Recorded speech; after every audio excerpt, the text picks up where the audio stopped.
ସୌମ୍ୟାଶ୍ରୀଙ୍କ ମୃତ୍ୟୁ ପରେ ବହୁତ ବାଇଟ୍ ଆଉ ବହୁତ ଚଞ୍ଚଲକର ଘଟଣା ଆମକୁ ଦେଖିବାକୁ ମିଳୁଛି। ତାପରେ ଗୋଟିଏ ଡିସିସନ ଯୋଉଟା କଣ୍ଟ୍ରୋଭର୍ସିଆଲ ହଉଛି ଆଉ ଲୋକ କଣ୍ଟ୍ରୋଭର୍ସି କରୁଛନ୍ତି ଏଥିରେ କରିବା କଥା ନୁହଁ।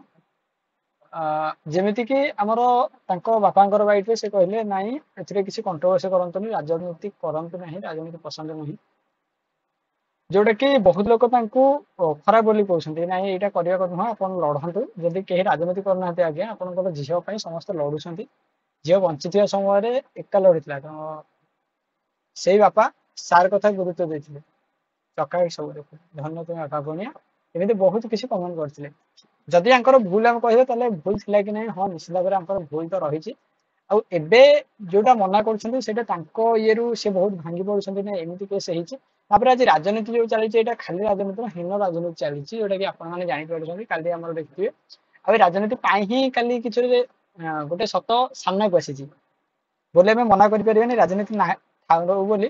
କିନ୍ତୁ ରାଜନୀତିକୁ ସାଇଡରେ ରଖିକି ଆମେ ଯଦି ଆମର ସତ କଥା ପ୍ରକୃତ କଥା ଚର୍ଚ୍ଚା କରିବା ତାହେଲେ ବହୁତ କିଛି ଶିଖିବାକୁ ମିଳିବ ଆଉ ବହୁତ କିଛି ଲଢିବାକୁ ଆମକୁ ପଡିବ।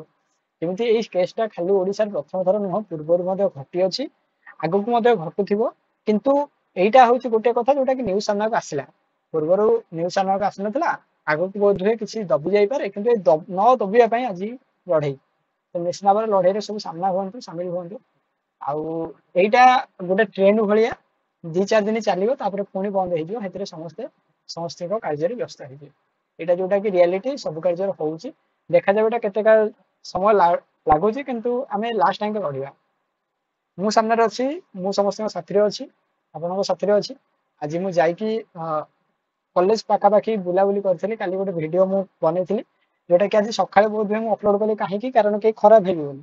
କିନ୍ତୁ ସକାଳକୁ ଦେଖିଲେ ଆସିକି ଯୋଉ ଭିଡିଓଟା ମୁଁ କହିଥିଲି ସେଇଟା ସତ ପରିଣତ ହେଲା। ବହୁତ ଦୁଃଖ ଲାଗୁଛି। ଆମେ ସବୁ ଅଛୁ। ଜୟ ଜଗନ୍ନାଥ, ଜୟ ଜଗନ୍ନାଥ। ନିଶ୍ଚିତ ଭାବରେ ଜୟ ଶ୍ରୀ ଜଗନ୍ନାଥ।